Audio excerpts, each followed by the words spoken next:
यहाँहरूको सामनेमा हरेक दिन परमेश्वरको वचन लिएर आउन पाउँदा धेरै खुसी लाग्छ र मलाई विश्वास छ यदि हामी परमेश्वरको वचनमा निरन्तर यस किसिमले जीवन बिताउँछौँ भने ख्रीष्ट येशूले जुन प्रकारको रहस्यमय जीवन हामीलाई दिनुभएको छ त्यो जीवनको पूर्ण उपभोग र अनुभव हामी गर्न सक्नेछौँ।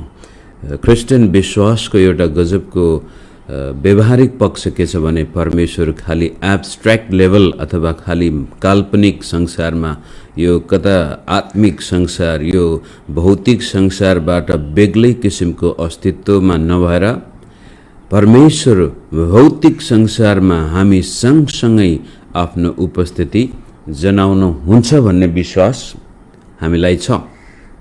त्यसै कारण येशू ख्रीष्टको बौरी उठाइको अर्थ पनि येशू ख्रीष्ट शरीरमा आउनुभएको अर्थ पनि हामीलाई लाग्छ। त्यसको अर्थ हामी बुझ्न सक्छौँ कि कसरी परमेश्वर खाली आत्मामा कता स्वर्ग रहस्यमय त्यो आकारविहीन निराकार निर्गुणी अवस्थामा नभएर बाइबलले परमेश्वरलाई हाम्रो भौतिक संसारसँग पनि सरोकार राख्ने हाम्रै शारीरिक जीवनमा पनि परमेश्वर आफ्नो उपस्थिति जनाउने परमेश्वर हुनुहुन्छ। त्यसै कारण हरेक हप्ता हामी शनिबार भौतिक हिसाबले नै शरीरमा एक अर्कासँग भेटघाट गरेर परमेश्वरको आराधना गर्दछौँ र एक दिन जब यस शरीरबाट हामी बिदा हुनेछौँ त्यति बेलामा पनि त्यस्तै किसिमले भौतिक रूप पनि हुनेछ। हामी आत्मिक र भौतिक प्राणी भएको कारण येशू ख्रीष्टमा विश्वास गर्ने मानिसको शरीरले पनि मुक्ति पाउनेछ। यो शरीर त्यत्तिकै फोहोर पाप र अधर्मले भरिएको अशुद्ध चिज होइन, यो पनि परमेश्वरको सृष्टि हो, यसले पनि मुक्ति पाउनेछ। त्यो दिन नआउन्जेलसम्म हामी यसै शरीरमा परमेश्वरको महिमा गर्छौँ र जब हामी यो शरीरबाट बिदा हुन्छौँ त्यसपछि यो शरीरले नयाँ रूप धारण गरेर हामी फेरि पनि परमेश्वरलाई भौतिक रूपमा नै आराधना गर्नेछौँ। त्यस किसिमले आजको खण्ड अब हामी लुका 22 अध्यायको 7 पदबाट हेर्नेछौँ, जहाँ येशू ख्रीष्टले आफ्नो बलिदानको अब अन्तिम चिन्ह स्वरूप चेलाहरूसँग अन्तिम भोज खाँदै हुनुहुन्छ, जसलाई हामी चर्चमा प्रभु भोज पनि भन्दछौँ। आउनुहोस् हामी यसलाई पहिला अध्ययन पढ्दै जाउँ र बीचबीचमा हामी मनन गर्दै जानेछौँ। 7 पदमा, आँखमिरी रोटीको चाडको दिन आयो, जुन दिन निस्तार चाडको थुमा बलि चढाउनु पर्थ्यो। उहाँले पत्रुस र यूहन्नालाई यसो भनेर पठाउनु भयो, गएर हाम्रा निम्ति निस्तार चाडको भोज तयार गर। निस्तार चाड अथवा आँखमिरी रोटीको चाड यो एक हप्ताभरि नै चल्ने चाड हो र त्यसपछि अन्तिम दिनमा एक विशिष्ट किसिमको भोजन यहुदी जातिहरूले गर्दथे। हरेक घर घरमा त्यो हुन्थ्यो र घरको पिताले त्यसलाई कन्डक्ट गर्नुहुन्थ्यो। त्यहाँ केही बोलिने कुराहरू छन्, प्रार्थनाका कुराहरू छन्, त्यस्तै किसिमले त्यो खाने तरिका पनि विशिष्ट किसिमको छ र हरेक चिजको आफ्नै किसिमको सङ्ख्यात्मक अर्थ त्यहाँ लाग्दथ्यो। त्यसै कारण यो आँखमिरी रोटीको चाडको दिन आयो तब येशू प्रभुले पनि त्यो निस्तार चाडको अन्तिम भोज प्रभुसँग खानको लागि विचार गर्दै हुनुहुन्छ र यूहन्ना र मत्ती मर्कुस लुकाले जुन प्रकारले यो भोजलाई यो दिनलाई प्रस्तुत गरेको छ, कहिलेकाहीँ मान्छेहरू अन्यलमा पनि पर्न सक्छन्। यूहन्नाले भन्नुहुन्छ आँखमिरी रोटीको चाडको दिनको अघिल्लो रात भने जस्तो कुरा देखिन्छ, यहाँ चाहिँ चाडको दिनको रात भनेको जस्तो देखिन्छ। तर प्राय जसो हाम्रो बाइबलीय क्यालेन्डरलाई दाँच्दाखेरि यो दिन चाहिँ बिहिबारको साँझ हुन सक्छ। हुन त आँखमिरी रोटीको चाड शुक्रबार हो, तर बिहिबारको साँझबाट नै त्यो दिन सुरु हुने भएको कारण यहुदीहरूले शुक्रबारको दिन यो खाने थिए भने येशू प्रभुले आफ्ना चेलाहरूसँग शुक्रबारको दिन त उहाँ पक्कै पनि जसरी आँखमिरी रोटी अथवा निस्तार चाडको थुमा बलि हुनुपर्ने थियो त्यो दिन उहाँ बलि हुनुहुने छ। त्यसै कारण त्योभन्दा केही घण्टा अगावै सायद बिहिबार साँझ 6 बजेपछि शुक्रबार सुरु भइहाल्छ यहुदी क्यालेन्डर अनुसार। र त्यो चाड चाहिँ त्यो भोज चाहिँ प्रभुले चेलाहरूसँग यहुदीहरूले खानुभन्दा केही घन्टा अगावै खाएको सम्भावना हामी यहाँ देख्दछौँ। यस किसिमले यो चाडको महत्त्व धेरै गहिरो छ यहुदीहरूको लागि र हाम्रो लागि पनि। मिश्र देशमा आएका विपत्तिहरू र मिश्र देशमा दासत्वको अनुभवलाई बयान गर्न त्यस्तै किसिमका तितो एउटा साग पनि तिनीहरूले खानुपर्ने, ती मिश्रमा भएको दुःख कष्टको सम्झना र त्यसपछि एउटा थुमाको बलि चढाइन्छ अनि त्यो थुमाको रगतले दिएको छुटकारा यिनीहरूले कहिल्यै बिर्सन सक्दैनन्। मिश्र देशमा मनाएको त्यो चाड पछि एउटा दासत्वमा बसेको समुदाय राष्ट्रमा परिणत हुन्छ। त्यसै बिहान उनीहरू राष्ट्रमा परिणत हुन्छन्। त्यो छुटकारा यहुदीहरूका लागि निकै महत्त्वपूर्ण छ।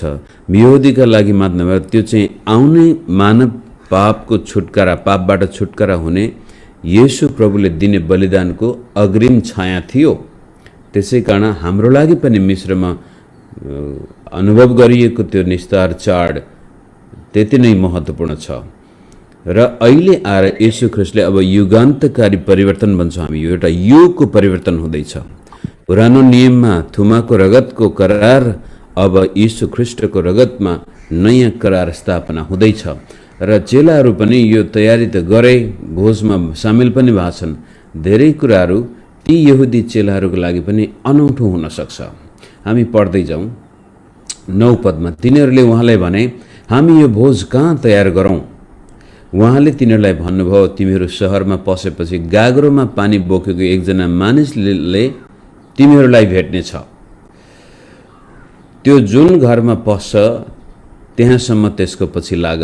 अब यो अहिले त सायद हाम्रो नेपाली समाजमा पनि दाजुभाइले पानी बोक्छन्, तर हाम्रै बचपनमा मलाई थाहा छ गाउँमा कुनै घरको पुरुषले पँधेरोबाट गाग्रीमा पानी बोकेर आएपछि मान्छेहरूले गिजाएको अहिलेसम्म थाहा छ। हेर हेर यो पानी बोकेर आउँदैछ, यसको घरमा त दिदीबहिनीहरू कोही छैन भनेर एक किसिमको त्यो जोइटिङ्रेपन पनि देखाउँछ। श्रीमती हुँदाहुँदै श्रीमानले पानी बोकेर ल्याएको यो अनौठो छ। सायद यो एक किसिमको बडो चिन्ह नै थियो होला चेलाहरूलाई, यस्तो व्यक्तिले तिमीहरूलाई भेट्नेछ र त्यो जुन घरमा पस्छ त्यहाँसम्म त्यसको पछि लाग। र तिमीहरूले त्यस घरका मालिकलाई भन, गुरुले तपाईँलाई सोध्नुहुन्छ, मैले आफ्ना चेलाहरूसँग निस्तार चाडको भोज खाने अतिथि कोठा कहाँ छ? उनले तिमीहरूलाई माथिल्लो तलमा सजाउ भएको ठुलो कोठा देखाउनेछन् र त्यही तयार गर। पत्रुस, याकुब र यूहन्ना चेलाका निकै येशू प्रभुका चेलामध्येका निकै घनिष्ठ चेलाहरू थिए र अहिले चाहिँ पत्रुस र यूहन्नालाई यो जिम्मा दिनुभएको छ र यस्तो गजबको व्यक्तिसँग यिनीहरूको भेट हुन्छ। धेरैको भनाइअनुसार अथवा हाम्रो लख काट्न सक्छौँ यो 11 पदमा, त्यसको मालिकलाई भन, गुरुले तपाईँलाई सोध्नुहुन्छ, मैले आफ्ना चेलाहरूसँग निस्तार चाडको भोज खाने अतिथि कोठा कहाँ छ? उनले तिमीहरूलाई माथिल्लो तलमा सजाउ भएको ठुलो कोठा देखाउनेछन्। यो व्यक्ति पक्कै पनि हुने खाने व्यक्ति हुनुपर्छ। यरुसलेमको सहरमा त्यो पनि र मुख्य स्थानमा त्यत्रो ठुलो कोठा सजाउ भएको, जहाँ येशूका चेलाहरू 12 जना र सायद अरू लाजरस र मरियम पनि त्यहाँ हुन सक्ने सम्भावना छ। यो व्यक्ति हुने खाने व्यक्ति नै हुनुपर्छ र कुनै न कुनै तरिकाले येशू प्रभुलाई चिनेको व्यक्ति।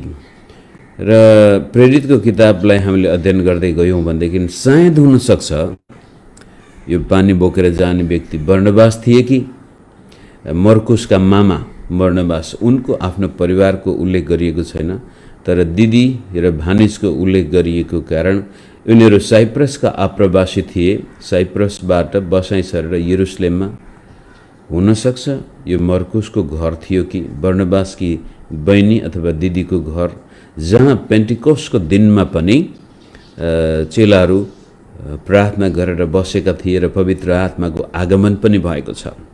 यसै कोठामा ख्रीष्ट येशूले अन्तिम भोज खानुहुन्छ चेलाहरूसँग र हुनसक्छ यही माथिल्लो कोठामा पवित्र आत्माको आगमन पनि हुँदछ र त्यो घर मेरो विचारमा मर्कुसको घर हुनसक्छ। आज ठ्याक्कै तिनीहरूले त्यसै गरी तयार गरे। 13 पद तिनीहरू गए र उहाँले भन्नुभयो चाहिँ भेट्टाए र तिनीहरूले निस्तार चाडको तयारी गरे। अब निस्तार चाड एकदमै सेरेमोनियल के भन्छ त्यसलाई रीतिविधि पालन गर्नुपर्ने यसका रीतिरिवाजहरू छन्। यो त्यतिकै खान पकाएर खाने होइन, यसको धार्मिक अर्थ धेरै गहिरो थियो। त्यसै कारण त्यसको तयारी गर्ने कुराहरू, बस्ने कुराहरू, खाने कुराहरू, कचौराहरू पनि कुन कचौरामा कस्तो खालको दाखरस राख्ने, कुन कचौरा कतिखेर खाने, ती सबैको अर्थ छ। अनि यस किसिमले यसको तयारी गरियो। 14 पद अनि जब बेला भयो तब उहाँ प्रेरितहरूसँग भोजन गर्न बस्नुभयो। उहाँले तिनीहरूलाई भन्नुभयो, मैले दुःख भोग्न अघि नै यो निस्तार चाडको भोजन तिमीहरूसँग खाने ठुलो इच्छा गरेको थिएँ, किनकि म तिमीहरूलाई भन्दछु परमेश्वरको राज्यमा यो पुरा नहुन्जेल म यो भोज फेरि खाने छैन। अब यो अर्को एउटा नौलो आयाम प्रभुले थप्दै हुनुहुन्छ। एउटा आयाम उहाँले अब त्यो भोजलाई आफ्नो शरीर अनि रगतमा केन्द्रित गर्नुहुनेछ भने अर्को आयाम चाहिँ यस्तो छ कि यो सबै कुराहरू अथवा मैले मुक्तिको कार्य पुरा नगरुन्जेलसम्म फेरि म यो भोजमा सामेल हुने छैन भनेर यो अन्तिम समयमा प्रभु येशूले मुक्तिको कार्यलाई पुरा गरिसकेपछि प्रकाशको किताबमा पनि थुमाको विवाहको भोजको उल्लेख गरिएको छ। सायद उहाँले त्यही कुरो भन्नुभएको हुनसक्छ कि त्यो दिन नआउन्जेलसम्म म फेरि यो खाने छैन। अनि दोस्रो चोटि पनि उहाँले त्यो दोहोऱ्याउनुहुन्छ। 17 पद तब कचौरा लिएर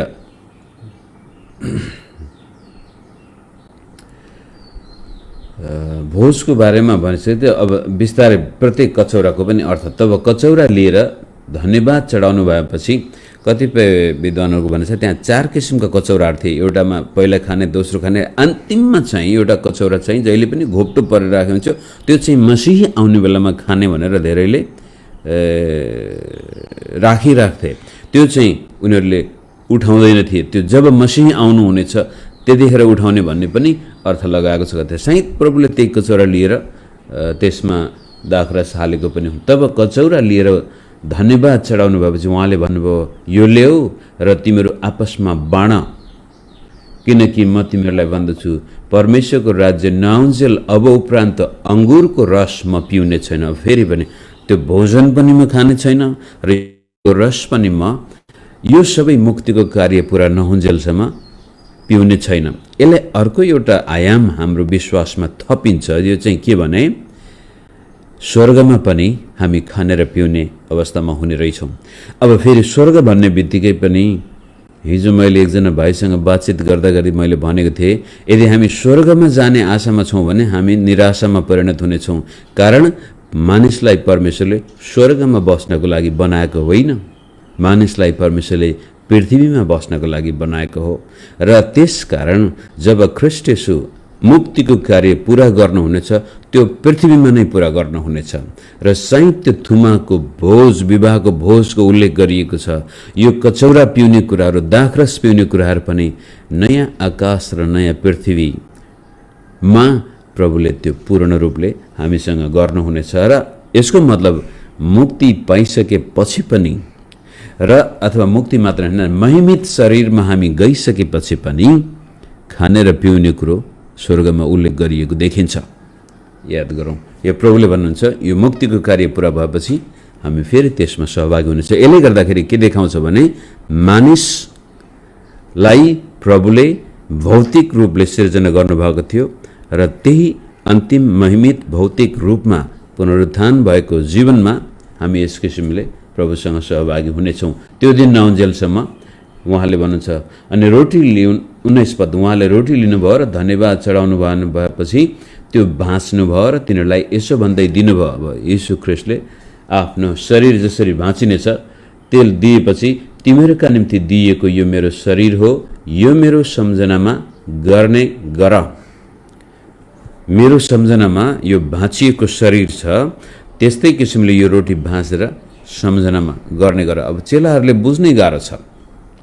प्रभुले धेरै पटक भनेको छ, म मर्नेछु, मलाई मारिने छ, म 3 दिनपछि बौरी उठ्नेछु, अझै बुझेका छैनन्। अहिले सिम्बलिक हिसाबले त्यो निस्तार चाडको भोजनमा नै रोटी भाँचेर भन्दै हुनुहुन्छ, मेरो शरीर यसरी भाँचिनेछ, मेरो शरीर खाओ, यसलाई अक्सर गर्ने गर भनेर पावलले पनि भन्नुभएको छ।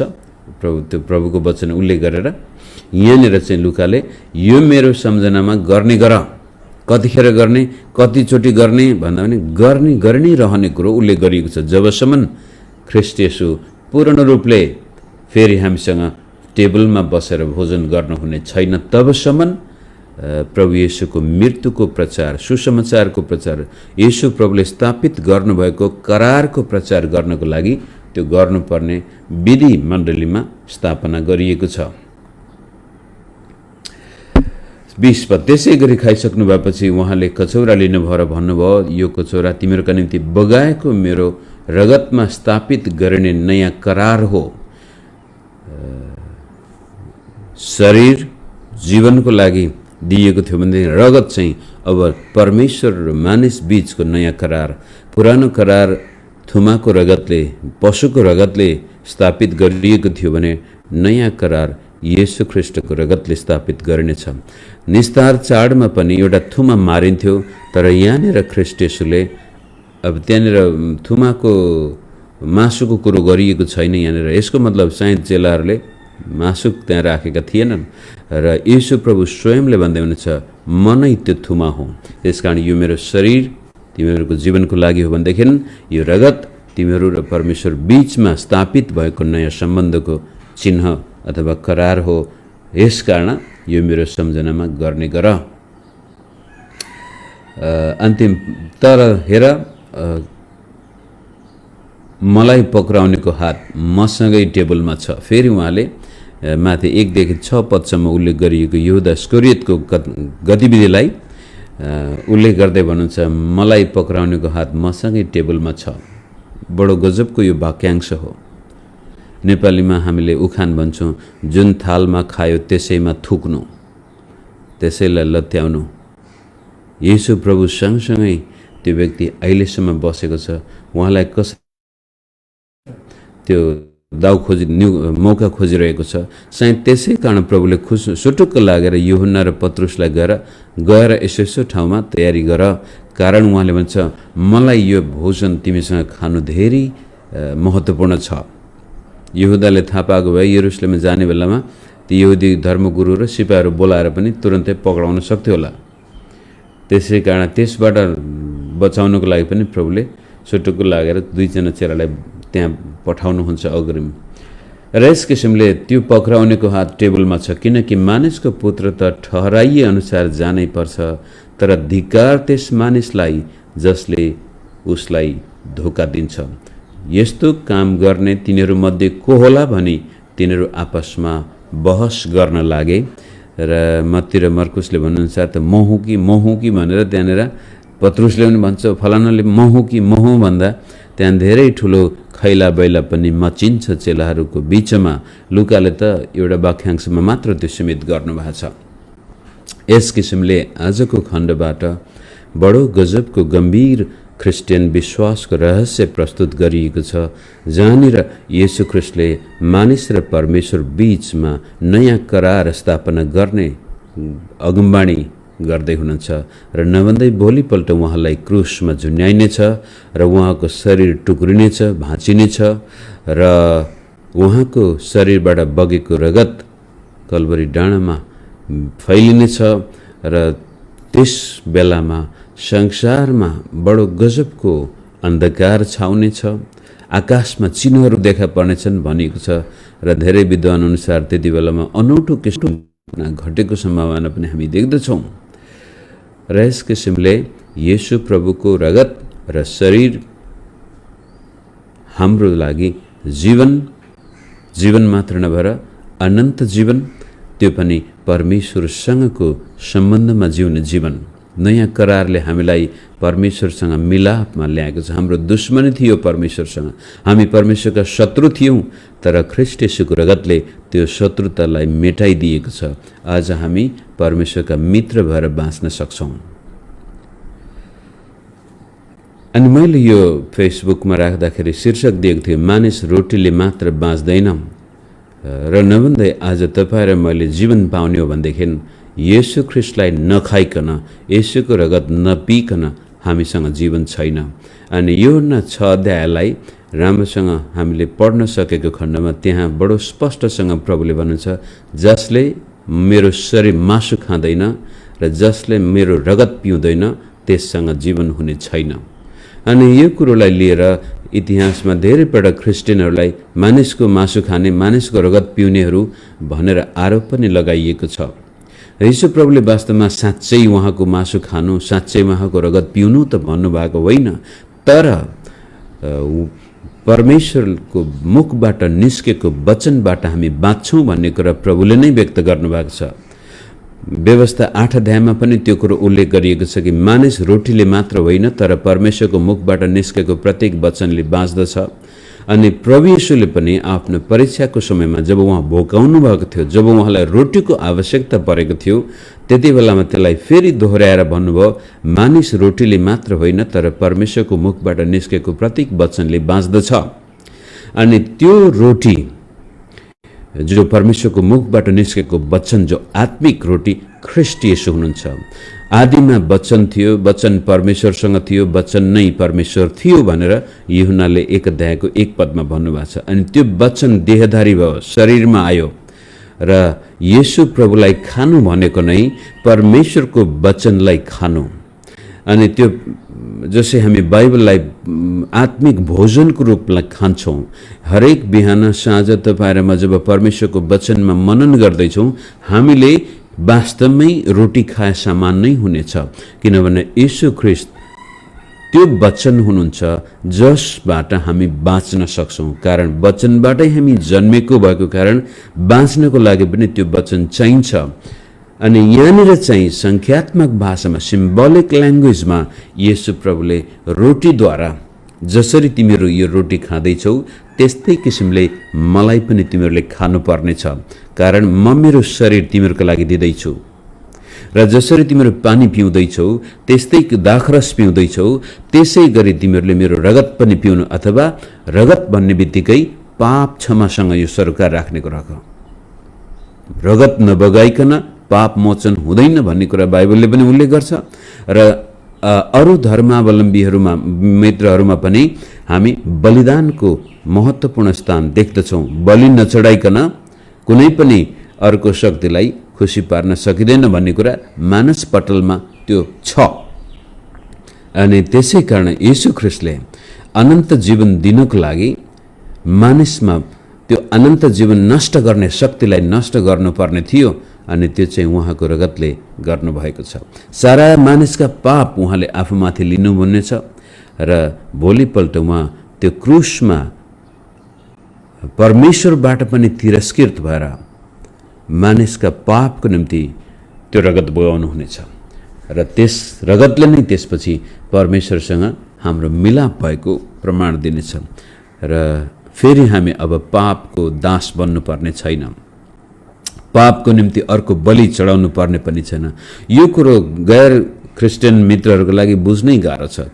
एउटा व्यक्ति मर्यो 2000 वर्ष अगाडि, त्यसले कसरी चाहिँ हाम्रो पाप कट्टी हुन सक्छ भनेर विश्वासै गर्न गाह्रो हुन्छ। हुन पनि अचम्मै छ। तर बाइबलले रहस्य बडो गजबले भन्दछ, येशू ख्रीष्ट एउटा साधारण मानिस थिएन।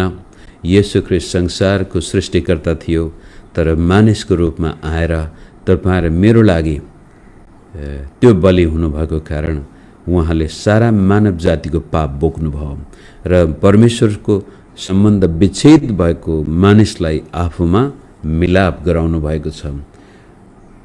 अनि चेलाहरूको बिचमा यो घटना घटिरहँदाखेरि पक्कै पनि उनीहरू अलमल्लमा परेका थिए। ल यो कचरा ल्याऊ भन्दाखेरि हिचकिचाइ लिएको पनि हुनसक्छ। र पछि गएर यो प्रभुभोजको बारेमा मार्टिन लुथर र अल्ड्रिक जुइङ्ली भन्ने व्यक्ति बीचमा विवाद भइरहेको थियो। यो प्रभुभोजमा साँच्चै येशूको शरीर हुन्छ त, साँच्चै येशूको रगत हुन्छ, या यो चिन्हात्मक भाषा सङ्ख्यात्मक भाषा हो भन्दाखेरि जुइङ्लीले भनेको छ यो चाहिँ रोटी वास्तवमै शरीर होइन, दाखरस वास्तवमै रगत होइन, यो चाहिँ चिन्हको रूपमा प्रभुले हामीलाई दिनुभएको छ, यसमा आत्मिक रहस्य छ। त्यसकारण प्रभुभोजलाई ख्याल हामीले गर्नु हुँदैन, यसमा आत्मिक परमेश्वरको रहस्य र उपस्थिति छ। तर यो साँच्चै शरीर र साँच्चै रगत चाहिँ हुँदैन। तर रोमन क्याथोलिक चर्चहरूमा चाहिँ यो रोटी साँच्चै येशूको शरीर बन्छ र यो रगत साँच्चै शरीर, यो दाखरस साँच्चै येशूको रगत बन्छ भन्ने विश्वास गरिन्छ। अनि दुईजना बीचमा त्यो विवाद भन्छ। मार्टिन लुथरले चाहिँ कता झन्नै रोमन क्याथोलिककै हिसाबले स्वीकार, यसमा कुनै न कुनै तरिकाले येशूको शरीरको उपस्थिति र रगतको उपस्थिति छ भन्ने मार्टिन लुथरको भनाइ थियो। जुइङ्लीको भनाइ होइन, यसमा वास्तवमा फिजिकल के भन्छ शारीरिक रगत र मासु होइन, आत्मिक रहस्य छ भन्दाखेरि लुथरलाई रिस उठेर एकपटक भनेको थियो, होइन तपाईँले जे भने पनि येशूले भन्नुभएको छ यो मेरो शरीर हो अनि यसकारण खाऊ भन्दाखेरि येशूको शरीरै भए पनि म खान तयार छु। यहाँसम्म एउटा तुच्छ शब्द पनि के भन्छ एकदमै त्यो अपवित्र शब्द नै भनौँ त्यो पनि प्रयोग गरेर लुथरले भन्नुभएको छ प्रभुले मलाई यो खाऊ भनेर भनेको भए गुदिएको भए पनि म खान्थेँ भनेर एउटा शब्द प्रयोग गर्नुभएको छ। प्रभुले भन्नुभएको छ यो मेरो शरीर त्यसकारण म यो शरीरै हो भनेर खान्छु भनेर लुथरले उल्लेख गरेको थियो। त भन्न खोजेको कुरो यीशु प्रभुले यो अक्सर गर्ने गर भनेको कारण हामी पनि महिनामा एकपटक हुन्छ कि कतिजना त वर्षमा एकपटक, कतिले हप्तै पछि पनि गर्छ। यसमा कुनै आपत्ति छैन, हप्तै पछि गर्दा पनि खासै अप्ठ्यारो छैन। तर यसको अर्थ बुझेर, रहस्य बुझेर, यसको महान उद्देश्य बुझेर हामीले खायौँ भने अझ राम्रो हुनेछ। र यस किसिमले आजको यो खण्डबाट येशू प्रभु हाम्रो जीवनको स्रोत हुनुहुन्छ। येशू प्रभुको रगत परमेश्वरसँग मिलाप गराउने नयाँ करार यर्मिया 31 अध्यायको 33-34 पदमा जुन अगमबाणी परमेश्वरले पुरानो समयमा म अन्त्यको समयमा नयाँ करार स्थापना गर्नेछु, म आफै तिमीहरूका पाप मेटाउनेछु र मेरो व्यवस्था त्यसपछि तिमीहरूको हृदयमा छु, यस्तो करारमा बाँध्नेछु जुन करारमा म तिमीहरूको ढुङ्गाको हृदय निकालेर त्यसमा मासुको हृदय हालिदिनेछु र त्यसपछि तिमीहरूमा नयाँ आत्मा सिर्जना गर्नेछु र त्यसपछि म मेरो आत्मा तिमीहरूमा हाल्नेछु भनेर इजिकियल 36 अध्याय र पछि यर्मिया 31 अध्यायमा गरिएका अगमबाणीहरू अहिले ख्रीष्ट येशूको जीवनमा पुरा हुँदैछन् र यो नयाँ करारमा हामी प्रवेश गरिरहेका छौँ। र अन्तिममा यहूदा इस्करियोतको कुरो फेरि गरेरै म अन्त्य गर्न चाहन्छु। मानिसको पुत्र त जसरी योजना थियो त्यसै अनुसार जाने नै छ, तर धिक्कार त्यो मानिसलाई जसको हातबाट मानिसको पुत्र पक्राउ पर्दैछ। यहाँनिर फेरि हाम्रो दुष्टतालाई परमेश्वरले आफ्नो उद्देश्य पुरा गर्न प्रयोग गर्न सक्नुहुन्छ, तर त्यो भयो भन्दैमा हाम्रो दुष्टताको के भनौँ एक्सक्युज बहाना छैन, दुष्ट बनिरहने बहाना चाहिँ छैन। हाम्रो दुष्टतालाई परमेश्वर आफ्नो उद्देश्यको लागि प्रयोग गर्न सक्नुहुन्छ, तर हामी दुष्ट भइरहने त्यो बहाना छैन। हामीले गरेका निर्णयको जिम्मेवार हामी ठहरिनेछौँ। असल गऱ्यौँ प्रभुले हामीलाई इनाम दिनुहुनेछ, खराब गऱ्यौँ त्यसको लेखा हामीले तिर्नु पर्नेछ। यति भन्दै म फेसबुकबाट बिदा हुन्छु।